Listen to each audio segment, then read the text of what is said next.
12,460 शिक्षक भर्ती में second counselling open to all हुई और यही प्रोसेस 16,448 और 15,000 अन्य पिछली सभी भर्तियों में होता रहा।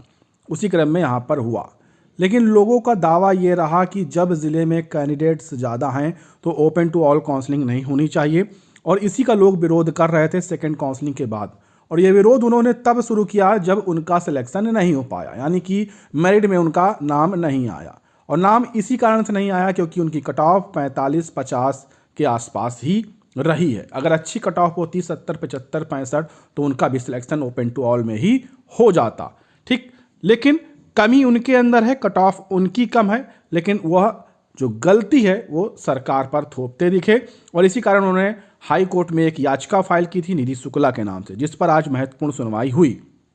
सुनवाई के दौरान जज साहब ने साफ तौर पर स्पष्ट किया है कि माननीय सुप्रीम कोर्ट से पहले ही स्टेटस क्यों दिया गया है, तो ऐसे में हम उस आदेश के खिलाफ कुछ भी इसमें नहीं कर सकते हैं।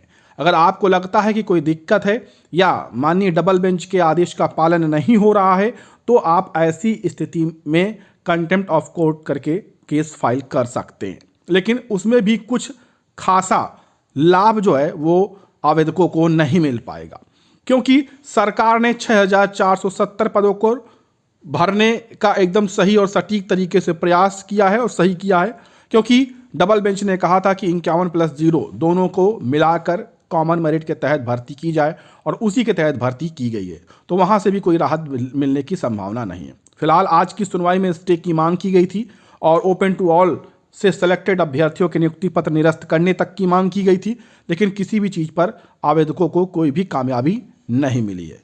कुल मिलाकर केस का अंत यहीं पर हो चुका है, समझ रहे हैं। और यही स्थिति हर जगह से होने वाली है क्योंकि सरकार ही आज की स्थिति में सर्वे सर्वा है। आप जान लीजिए, अगर सरकार चाह लेगी तो कुछ भी चीज़ें हो सकती हैं, कुछ भी बदलाव भी हो सकते हैं और चाह लेगी तो कोई बदलाव बिना हुए भर्ती हो सकती है, क्योंकि सभी चीज़ें सही और सटीक तरीके से हो रही हैं।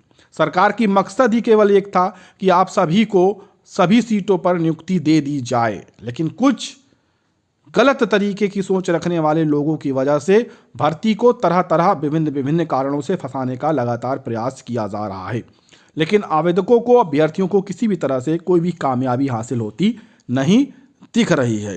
हालांकि आवेदक जो इसमें चयनित हुए हैं वो इससे थोड़ा सा डरे हुए हैं, लेकिन उनको डरने की आवश्यकता नहीं है। सरकार को थोड़ा सा खासा मुसीबतों का सामना करना पड़ रहा है, उनको परेशान कर रहे हैं इन कोर्ट केस के माध्यम से, क्योंकि जवाब भी देना पड़ता है। बाकी कोई और ज़्यादा असर भर्ती पर नहीं पड़ता हुआ दिख रहा है। तो आज ओपन टू ऑल को लेकर जो मामला चैलेंज हुआ था वहाँ से कुछ भी निष्कर्ष देखने को नहीं मिला। कुल मिलाकर केस का अंत यहीं पर हो गया। जो मांग थी वो मांग स्वीकारी नहीं गई आवेदकों के माध्यम से। तो ये आज की कोर्ट अपडेट रही है। बाकी स्कूल आवंटन को लेकर मैंने पूरी अपडेट दे दी है पिछले वीडियो में, वो आप जाकर देख सकते हैं। और जो ओपन टू ऑल के खिलाफ रहे हैं उनको खासा तगड़ा झटका आज हाई कोर्ट के माध्यम से लगा है।